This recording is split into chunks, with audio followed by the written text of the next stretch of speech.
আমরা এখানে দুর্ঘটনা সংঘটিত হওয়ার পরে প্রথম রেসপন্ডার টিম হিসেবে আমরা এই স্কুলে প্রবেশ করি এবং স্কুলে প্রবেশ করার পরে আমরা এই অবস্থানে এসে প্রথমেই দুটি লাশ দেখতে পাই। তার মধ্যে সম্ভবত একজন মা এবং তার ছেলের লাশ ছিল।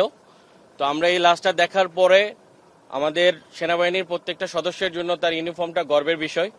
তো আমাদের ওই সময় আসলে আমাদের গর্বের চেয়ে ওই মা এবং ওই স্টুডেন্টের সম্মানটাকে আমরা প্রাধান্য দেওয়ার চেষ্টা করেছি এবং সাথে সাথে আমি এবং আমার সাথে যে সৈনিক ছিল, সৈনিক আশিক, আমরা আমাদের দুজনের ইউনিফর্মটা খুলে তাদের সম্মান রক্ষার্থে আমরা কাজ করার চেষ্টা করি এবং ওটা করার পরে আমরা আমাদের উদ্ধার কার্যক্রমগুলো পরিচালনা করি।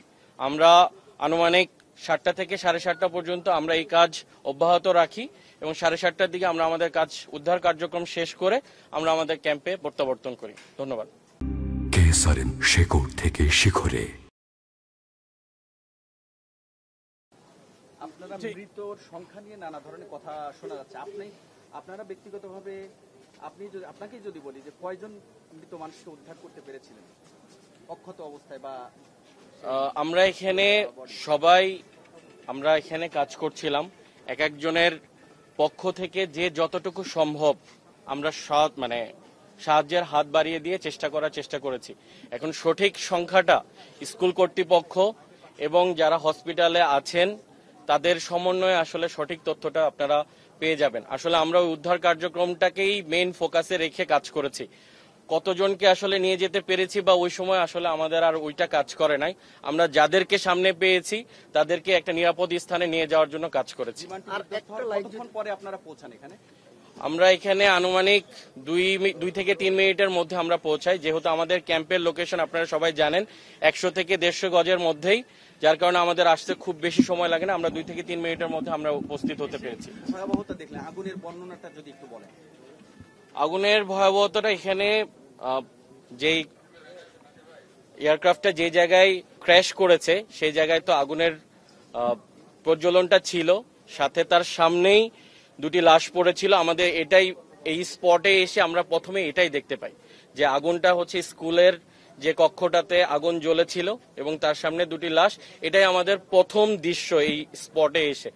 ওটা দেখার পরে আমরা আমাদের উদ্ধার কার্যক্রমটা শুরু করি। ভেতর থেকে তো কাউকে উদ্ধার করা সম্ভব হয়নি ওই সময়, না?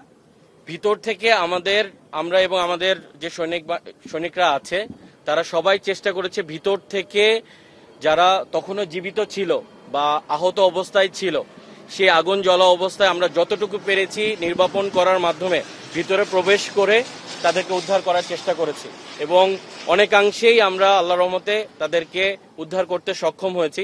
যেটা আপনারা এখন হসপিটালগুলোতে খবর নিলে দেখতে পাবেন যে বিপুল পরিমাণের ছাত্রছাত্রীরা তারা এখনো হসপিটালে চিকিৎসাধীন অবস্থায় আছে। তারা মূলত আমরা যখন এসে দেখি যে তারা এই বিল্ডিং এর ভিতরেই ছিল এবং কৃতজ্ঞতার সাথে আসলে বলতেই হয় এই স্কুলে যারা স্টুডেন্ট ছিল তারা আমাদেরকে যথেষ্টভাবে সহযোগিতা করেছে। তাদের সহযোগিতা এখানে আমাদের সেনাবাহিনীর সদস্যর সাথে তাদের যে সাহায্যের যে হাত, এটা কোনো অংশেই কম না। আর একটি বিষয় যে এই যে একটা সিঁড়ি আমরা দেখতে পেয়েছি যে একটা সেনাবাহিনীর কি কেউ আহত হয়েছে? আমাদের সেনাবাহিনী আপনারা সবাই জানেন যে উদ্ধার কার্যক্রম শেষ করার পরে সর্বমোট 25 জনের মতো আমাদের সৈনিক অসুস্থ হয়েছিল, বাট ক্রিটিক্যাল পর্যায়ে কেউ নেই। বর্তমানে 11 জনের মতো সৈনিক আমার এখনো ঢাকা সিএমএইচ এ চিকিৎসাধীন অবস্থায় আছে। আরেকটি বিষয়, একটি গেট দিয়ে আমরা দেখতে পেয়েছি যে সামাজিক যোগাযোগের মাধ্যমে একটি ফুটেজ যেটিতে গেট দিয়ে বাচ্চাদেরকে নামিয়ে আনতেছিলেন আপনারা, ওগুলো সবাই কি অবস্থায় ছিল বা গেটটা কোথায় পেলেন ওই বিষয়টা যদি একটু বলতেন। আমরা এখানে যেই স্কুলে যে গ্রিলটা দেওয়া আছে, যেই আপনারা দেখবেন যে বারান্দাগুলোতে গ্রিলের মাধ্যমে আছে বা দুই সাইডে গ্রিলের মাধ্যমে তাদেরকে ক্লাসের বা স্কুলের যে পরিধিটা ছিল আমরা ওটাই ভেঙে মেনলি স্লাইডিং এর একটা ব্যবস্থা করি, যেটা আপনারা দেখেছেন। এটাই মেনলি আমরা ওখানে তাৎক্ষণিকভাবে ওটা আলাদা করে না, এখানে স্কুলের যেটা ছিল সেটাকে আমরা ব্যবহার করে মেনলি ওটা করার চেষ্টা করেছি। ধন্যবাদ। Thank you. আমি মেজর মেহেদি। আমি বর্তমানে 43 মিসাইল রেজিমেন্টে ব্যাটারি কমান্ডের দায়িত্বে রয়েছি।